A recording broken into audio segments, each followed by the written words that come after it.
this video, we'll explore angle measures using pattern blocks. Pattern blocks are a common classroom manipulative used to help students explore geometry.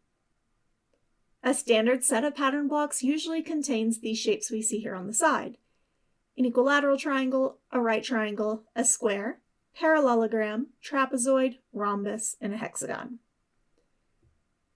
One of the most interesting activities we can do with these shapes is determine the angle measures inside each shape. Let's see how.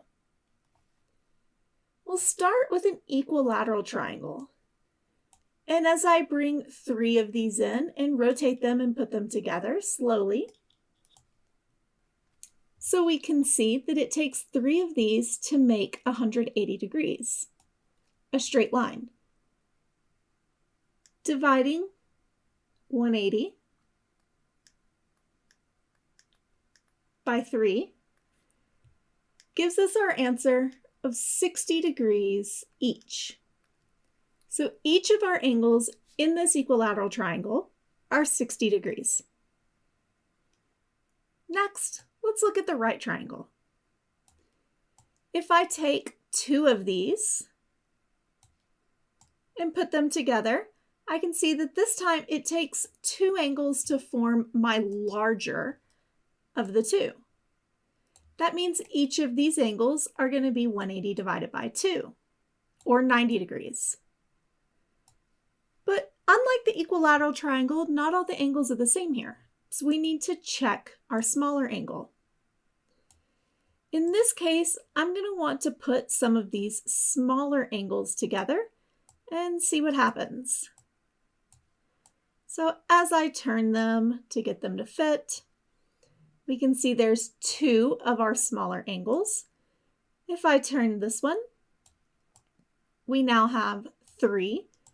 And if I do one more, we can see that this time it takes 4 of our angles to make a straight line. 180 divided by 4 tells me that each of these angles are 45 degrees. Next, let's move to our square. I can put 2 squares together, and when I do, I can see that it takes 2 of my angles to form 180 degrees. That tells me each are 90.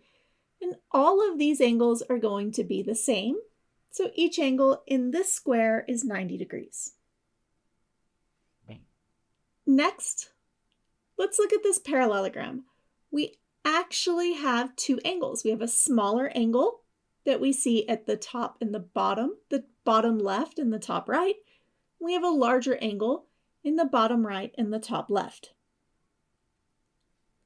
Let's start with that larger angle. In this case, I'm going to put 3 of these larger angles together. And when I do, I can see that it takes 3 angles to make a full circle, which is 360 degrees. 360 divided by the 3 angles gives me that these angles are 120 degrees each. Well, what about the smaller ones? Let's do something similar. Let's start combining these small angles and seeing how many it takes.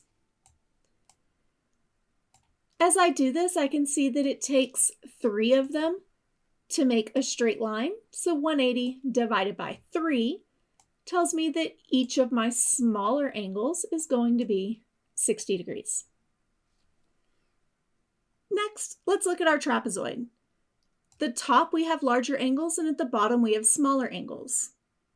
Let's start with our smaller angles. As I rotate and combine these, I can see that it takes 3 of my smaller angles to make a straight line. 180 divided by 3 tells me that each of these smaller angles are worth 60. What about the bigger one? Well, for that one, I can start combining my bigger angles. And as I do, what I get is that it takes, once again, 3 of them to form a full circle. Circles are 360. So 360 divided by 3 tells me that each of those angles are 120 degrees. In our rhombus, this one's going to be a little bit trickier for us. This one does have two different angles, so let's start with our smaller angle. This one's actually quite small, and it's going to take us a few attempts to see how many it takes to fill in the space. In this case, as I go, what I learn is that for these smaller angles, it takes 6 of them to make a straight line that I see here. Dividing 180 by 6 gives me that each of these are 30 degrees. For the larger angle, it can be a little bit more difficult. As I try to build this out, I can combine 2 of them, but if I take a third one, I can see that it doesn't actually fit in this space. So I'm actually going to do something a little different here.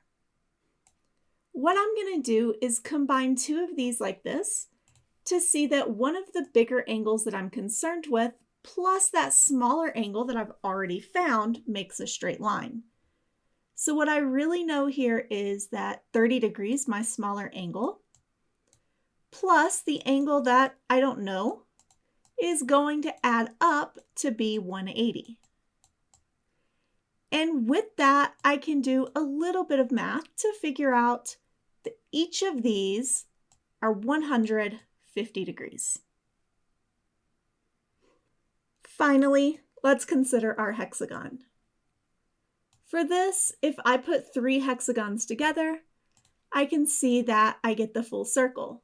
So 360 in our full circle divided by 3 tells me that each angle in my hexagon is 120 degrees.